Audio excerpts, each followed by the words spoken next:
Magandang umaga kabayan, June 4, 2026 at narito tayo sa bahagi ng Senado. Ito na pala ang hinahanap nila na si Senator Bato de la Rosa. And dito, nasa harapan lang pala ng Senado mga kababayan. Yan na nga, pinapwesto na yung picture ng 12 brave senators kasi tatanggalin na si Escudero, bumaliktad kabayan eh. At meron nang nakalagay, Marcos resign. I am not a Filipino for nothing. Ayan. Ito ang sitwasyon ngayon dito sa harapan ng Senado mga kababayan. Kita nyo yan. Ito yung sitwasyon ngayon ay ang dami na rin mga kapulisan ho dito na mga i-deploy. So bukod dito sa mga kapulisan, meron pang mga kapulisan na na-deploy sa palibot nitong Senado. Katulad na lamang dito sa may bahagi ng itong likuran ng GSIS mga kababayan. Meron din dyan mga nakaantabay ng mga kapulisan, mga naka-deploy ho dito. Ayan. Ito ang sitwasyon dito sa harapan ng Senado. At ang K9 unit nag-iikot na, yung mga kapulisan ho natin naghahanda na sila para sa kanilang barikada dito sa bandang unahan.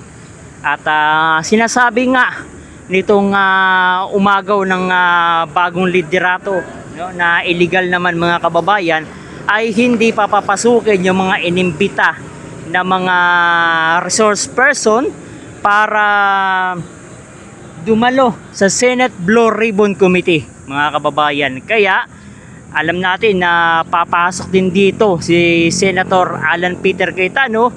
At kung hindi talaga daw nila, sabi ni Senator Alan Peter Cayetano, kung hindi talaga nila papayagan na magkaroon ng hearing ng Senate Blue Ribbon Committee, ay posible dito sa kalsadang ito ay magsasama-sama, no? At hindi natin alam mga kababayan kung ano yung posibleng mangyari. Malay natin kasi kapag dumami, lalo pa posibleng dadagsa rin dito yung mga kaisa, no, mga kasamahan ni Senator Rodante Marcoleta. Andito ang dami mga pulis na naka-standby ho dito sa DPWH compound mga kababayan, kung saan itong DPWH compound, alam naman ho natin, napakatindi ng issue ng DPWH, kung saan dyan nagsimula yung matinding korupsyon, ang flood control scandal.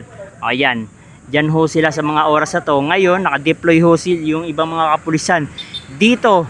At posible baka mamaya mga kababayan ay isara na rin ang buong bahagi ng Jokno Boulevard. Pero sa ngayon ang sarado na mga kababayan, itong isang lane dito sa side ng Senado ay sinara na para wala na mga pasok. At yung iba natin mga kababayan na mga motorista, siguro iikot na lang sila doon sa may bahagi ng mga Macapagal Boulevard. Pero yung galing ng PICC ay pwede pa naman silang dumaan. Ito pa naman bukas mga kabayan, papunta ng Mall of Asia. Ayan ang sitwasyon dito sa bahagi ng Senado. Grabe. Yung bilang ng kapulisan mga kababayan, posible pa na magdoble triple dahil nga matindi ho yung hidwaan dito sa Senado dahil sa ginawa, no, ng mga minority. Inagaw kasi yung posisyon na illegal naman ang ginawa nila mga kababayan, kasi sabi nila 22 daw yung senador, 24 wala pa namang wala pa namang natanggal na senador. Yung isa nagtago, yung isa nakulong, hindi naman sila na-resign.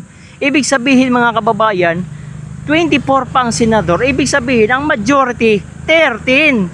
Pero ang pinipilit itong minority na pinangunahan ni Gatchalian mga kababayan, sinasabi ho nila 12 lang. Anong 12? 24 yung senador mga kababayan. Diyan ho nagkakaroon ng problema. Ayan ang sitwasyon ho dito. Unti-unti nang dumadami. Ayan, nag-iikot na rin yung K9 unit para ma-inspection. Baka merong mga inalagay, no? Mas maganda na yan para secure yung ating mga kababayang Pilipino. So nag-deploy na rin mga kababayan ng mga kapulisan at posibleng ibabarikadahan na rin itong bahaging ito. Pinagalitan pa yung mga patrolman. Pinagalitan pa yung mga patrolman. Ay.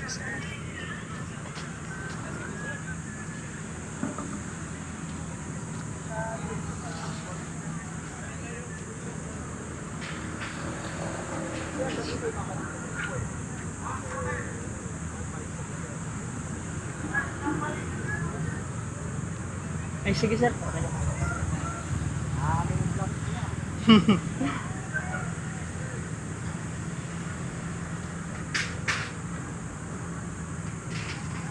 So ayan nga sitwasyon. Meron na rin mga nakantabay ho dito mga kababayan, mga nakatambay lamang doon sa bandang dulo. At posibleng mga kasamahan din ho natin yan kasi nga si Senator Cayetano ay nanawagan rin na pumunta dito na kung hindi man makapasok at magkaroon ng hearing kasi haharangin talaga nitong mga takot na takot dito sa Senate Blue Ribbon Committee dahil mababanggit at mamimension yung ang kanilang mga pangalan. So dahil sa takot nila mga kababayan, haharangin nila yung investigasyon ng Senate Blue Ribbon Committee. At ngayon, kung mapapansin ho natin, magmula dito mga kababayan, may mga nakalagay na ho na blue ribbon, nangangahulugan tuloy na tuloy ang investigasyon ng Blue Ribbon. Kahit anumang mangyari mga kababayan, matutuloy. At ang inaasahan ho natin, sabi ni Senator Marcoleta, ang sinasabing huwag kukurap. Posible yung sinasabing huwag kukurap, merong special na darating na maglalantad. Posible nga mga kababayan, ay ang ito si Romualdez baka kasi imbitado rin mga kababayan. At posible, ang alam naman ho natin, si Saldico, posible yun mga kababayan. Baka yun yung pinaka big surprise mga kababayan. At doon ho sila talagang natatakot, Doon sila natatakot doon sa investigasyon kasi etong naging chairman nitong binuo ng bagong pwesto ng Senado mga kababayan, itong si Erwin Tulfo, na siya daw yung chairman ng Blue Ribbon Committee. Siya kasi mga kababayan ay sangkot ho sa matinding korupsyon. Kaya takot na takot ho siya na magkaroon ng investigasyon kasi sangkot ho ang pangalan ni Erwin Tulfo sa matinding korupsyon. O, di ba? Yan ang sitwasyon ho natin mga kababayan, dito sa bahagi ng Senado, harapan ng Senado mga kababayan. Ay, naka-deploy na.